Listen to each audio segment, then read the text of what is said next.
Auparavant, la qualité était considérée comme un facteur important du succès d'un produit ou d'un service, mais aujourd'hui, c'est beaucoup plus que cela. Pour l'entreprise comme pour la marque, la qualité, c'est vital. Aujourd'hui, si une marque ou une entreprise n'est pas à un bon niveau de qualité, j'ai envie de dire, elle est morte, elle disparaît de son marché assez vite. Pour une raison, c'est que le consommateur final, qu'est-ce qui est en train de se passer? C'est qu'il entre dans l'entreprise. Il se renseigne, et en se renseignant, il découvre que sur l'ensemble des maillons de la chaîne de la qualité, il y a des zones de faiblesse, là, il est impitoyable et il sanctionne. Appelez-moi le directeur. Dites-moi, votre assurance dépendance. Oui, ça vous fait une rente à vie. C'est ça. Et si je reste en forme, c'est vous qui vous la faites, la rente. Pas si bête. Le client, c'est plus celui qu'il était dans les années 90. C'est devenu un zapper, c'est devenu un dictateur. Je veux la nouvelle Opel Corsa. Bien, monsieur, vous savez qu'en plus... Non, je ne veux rien de plus. Il est devenu incroyablement infidèle.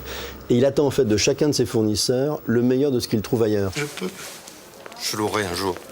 Je l'aurai. Ça fait d'ailleurs que c'est compliqué, puisque le niveau d'exigence du client se renforce et globalement autour de nous, les entreprises comme SFR essaient de progresser, donc forcément la barre devient de plus en plus haut, ça rend l'exercice pas toujours facile.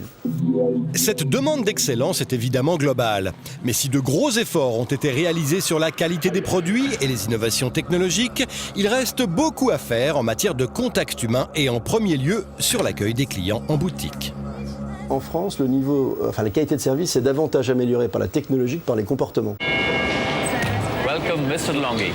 C'est-à-dire qu'en clair, aujourd'hui, on préfère laisser un message à un répondeur et prendre de l'argent dans un distributeur automatique que de faire appel à quelqu'un qui répond mal au téléphone ou à une fille qui est de mauvaise humeur derrière un comptoir ou qui prend son téléphone pendant qu'elle accueille un client. Welcome, Mr. Leglo. C'est pas ça l'objectif. L'objectif, c'est quand même d'amener les gens également dans les boutiques pour pouvoir leur vendre plus à partir de l'écoute de leurs besoins, etc.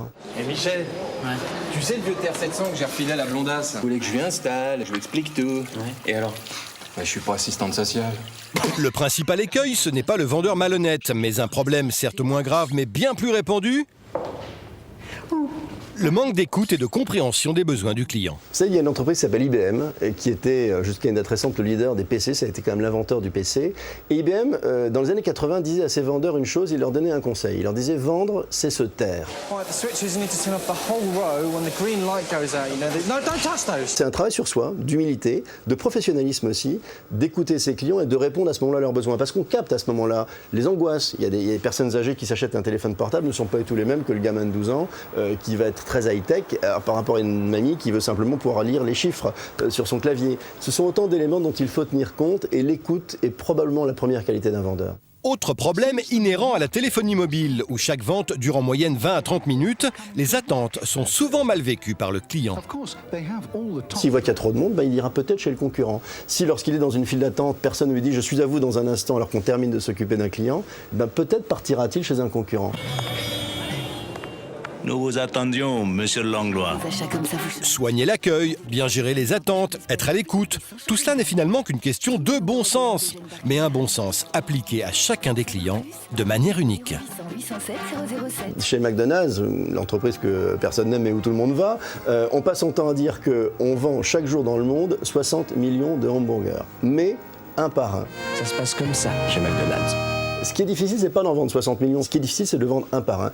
Vous faites dans les boutiques SFR un métier répétitif. Difficile, parce que vous vendez tout le temps un petit peu la même chose. Mais le client, chaque fois qu'il arrive, c'est la première fois qu'il vient. Ce qui compte, c'est plus de vendre 100 téléphones, mais 100 fois le téléphone d'un client. Bonjour, monsieur.